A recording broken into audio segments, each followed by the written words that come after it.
Bienvenue à tous pour cette deuxième vidéo sur les remboursements d'emprunt où nous allons parler remboursement in fine.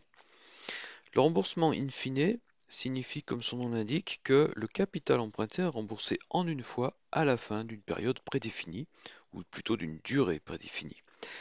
Imaginons cet exemple-là où une société emprunte 12 000 euros remboursables en une fois 3 ans plus tard au taux de 5% annuel. Cette fois-ci,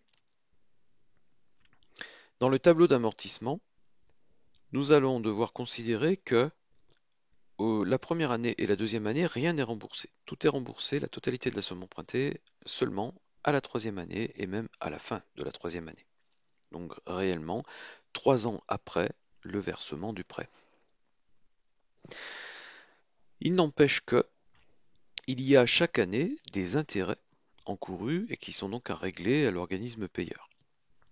Ces intérêts sont annuels, considérons évidemment des années entières ici, et donc annuels calculés sur la base des 5% taux d'intérêt.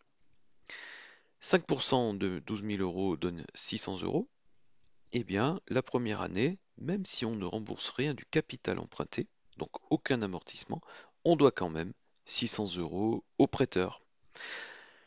Il reste quand même 12 000 euros en totalité à rembourser, et la deuxième année, comme on ne fait toujours rien, on a encore 600 euros à régler.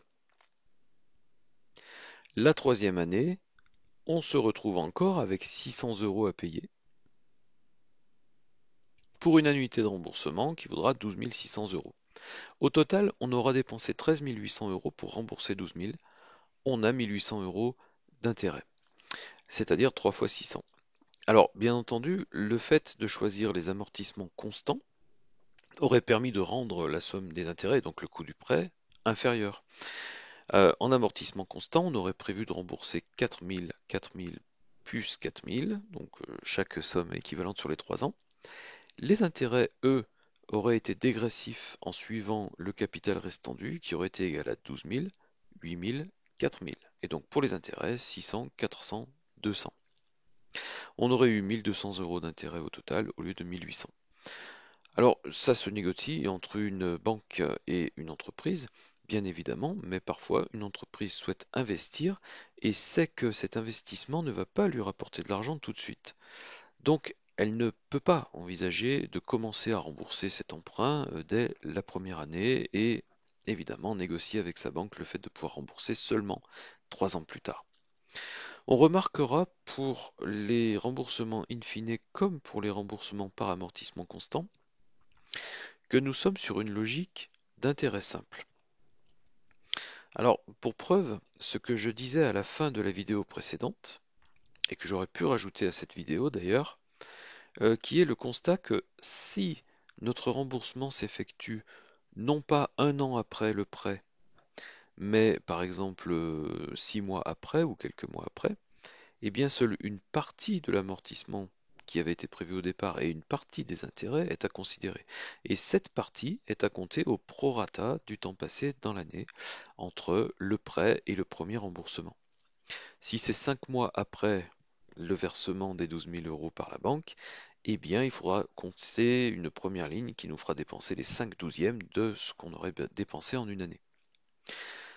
Le fait de respecter ce prorata, donc d'être proportionnel au temps passé, fait que on est sur une logique de calcul d'intérêt simple. Nous verrons dans la vidéo suivante que cette logique n'est plus respectée et que dans les modes de remboursement par annuité constante ou mensualité constante, donc cette fois-ci c'est l'avant-dernière colonne qui va commander entre guillemets, eh bien nous sommes sur des relations entre particuliers et banques dans laquelle on a des prêts qui sont à long terme, comme celui-ci d'ailleurs, 3 ans, 4 ans ou 5 ans, c'est du long terme aussi, mais on est sur une logique d'intérêt composé lorsque on fait des tractations entre banques et particuliers. Le fait de raisonner en intérêt simple concerne une simplification et une facilité de paiement pour les entreprises accordées par les banques. Alors c'est accordé par les banques, mais le fait de respecter un prorata temporis pour une durée inférieure à un an, par exemple sur la première ligne, en intérêt simple, rapporte un petit peu plus d'intérêt à la banque que ce que ça lui aurait rapporté en intérêt composé. Donc c'est pas non plus innocent de la part des organismes prêteurs. Voilà, on se retrouvera donc pour une prochaine vidéo qui nous parlera du remboursement par annuité constante. À très bientôt.